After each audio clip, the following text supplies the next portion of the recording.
Okay, question number 3 in the packet says, benzene will undergo a reaction with bromine according to the balanced chemical equation given below. If 4.38 milliliters of benzene, where you have the chemical formula, the molar mass, and the density, and 2.33 milliliters of bromine, you have the molar mass, the density, are reacted, what is the percent yield of bromobenzene, where you have the formula, the molar mass, and the density, if 3.03 milliliters was isolated? What I want you to do first is pause the video and make a table with all of the information that you're given in the problem to help you stay organized. Okay, so here's my table. Remember that your limiting reagent will either be the benzene or the bromine. And this information that you've been given about bromobenzene, this is information about a product. So remember, this represents your actual yield. Now, just like any other problem, the very first thing that we need to do is get to moles. This problem is a little bit different because rather than starting with a mass, we're starting with a volume. So we're going to have to use our volumes, our density, and our molar masses in order to get to moles. So if we look first at benzene, C6H6, I have 4.38 milliliters of benzene.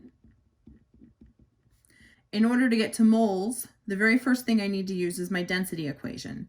So I have grams over milliliters if I use density as a conversion factor. So 1 milliliter of benzene has a mass of 0.8765 grams.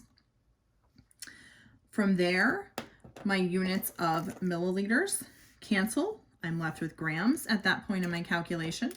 So the next thing that I need to do is convert from grams to moles. So I'm going to have 1 mole of benzene over the molar mass, which is 78.11 grams. And when you do that series of calculations, you're going to get 0.0491 moles of benzene. So again, make sure we know what this value represents. Make sure we keep the identity of the substance with the number. Okay, the next thing that we're going to do is our calculation for bromine. Okay, we're going to do our calculation for bromine exactly the same way. We could use dimensional analysis to go first from milliliters to grams for our density. If you're more comfortable, you could also use the density equation. So remember that your density equals your mass divided by your volume. So in this case, we have a density of 3.103 grams per milliliters for our bromine. We know that we have a volume of 2.33 milliliters, and we're looking to solve for the mass. So if you solve for the mass, you'll find that you have 7.23 grams of bromine. From there, we need to convert that to moles. So I'm going to take my 7.23 grams of bromine times the fact that 1 mole of bromine has a mass of 159.81 grams. So that when you do the calculation, you find that you have 0.0452 moles of bromine.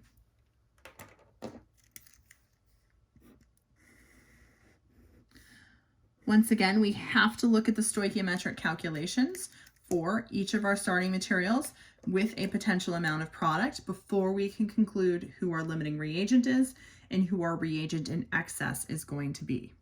So if we look first at the stoichiometric calculation for the relationship between benzene and my bromobenzene product. So we'll say if benzene is my limiting reagent, that means that my 0.0491 moles of benzene are going to be completely consumed, and I need to convert from units of moles of benzene to units of moles of bromobenzene, so C6H5Br. Up in the balanced chemical equation, I have a 1-to-1 mole ratio. That means that if all of my benzene is converted to product, I will isolate 0.0491 moles of bromobenzene, C6H5Br. For the next calculation, I'm looking to see what happens if bromine is my limiting reagent. If bromine is my limiting reagent, that means that my 0.0452 moles of bromine is completely converted to product. I have a 1-to-1 mole ratio from my balanced chemical equation. So that means that my conversion factor is going to be my 1 mole of bromobenzene over my 1 mole of bromine. If all of my bromine is converted to product, I expect to isolate 0.0452 moles of bromobenzene, C6H5Br. Now, as I look at this information, I'm comparing these two potential amounts of product. Based on benzene in this reaction, I can make this amount of product if my benzene is completely consumed. I can make any amount less than that, but nothing more. Based on the bromine in my reaction, I can make this amount of product. Remember that I can make any amount less than that, but nothing more. So based on these two values that I see here, the lesser of the two amounts is this one here. That means that this 0.0452 moles of bromobenzene, this becomes my theoretical yield. That means that in this reaction, it was the bromine that was my limiting reagent. And it means that the benzene was my reagent that was present in an excess. So some of it gets consumed and some of it's left over at the end of the reaction. So at this point, I know my theoretical yield in units of moles, 0.0452 moles of my bromobenzene. I also know my actual yield in units of milliliters, 3.03 milliliters of bromobenzene. So what I have to do is I have to make these units match. I have a choice. I can convert my theoretical yield from moles to grams to milliliters. I could convert my actual yield from milliliters to grams to moles. I could meet in the middle and convert both of them to grams, and any of those strategies will work. For me, just like I said before, I am going to convert my theoretical yield from moles to grams to milliliters so that my units on my theoretical yield match the units that I've been given in the problem. Again, that comes from a practical standpoint of that's the first piece of data I'm going to get about my yield when I run the reaction in a lab.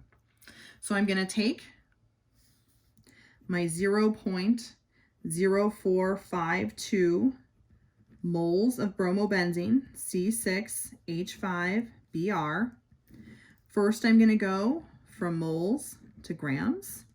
1 mole has a mass of 157.01 grams.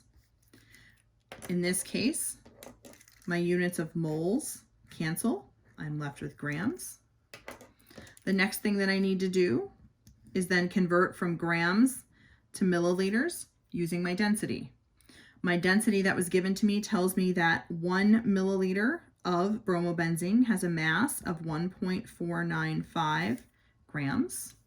So that in this second part of the problem, my units of grams cancel. I'm left with milliliters. And when you do that calculation, you will get 4.75 milliliters of bromobenzene.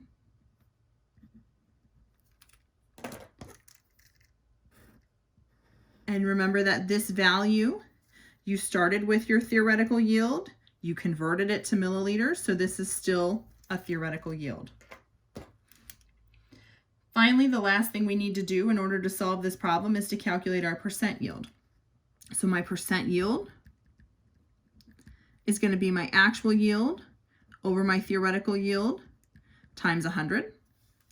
So in this case, that's going to mean my actual yield of 3.03 milliliters divided by my theoretical yield, which is 4.75 milliliters, times 100, gives me an overall percent yield of 63.8%. And 63.8%, that's my final answer to this problem. Notice that it has 3 significant figures, just like each of the values that I started with up at the top of the problem. Notice that every step along the way in the problem, I carried at least 3 significant figures. That is absolutely a requirement for this course. If you drop down to 2 or 1 significant figure at any of these calculation steps that we did along the way, you will lose points. You must have exactly 3 significant figures at the end. You must have at least 3 significant figures in all of these calculations here. If you want to carry more digits, that's absolutely fine, but you must carry at least 3.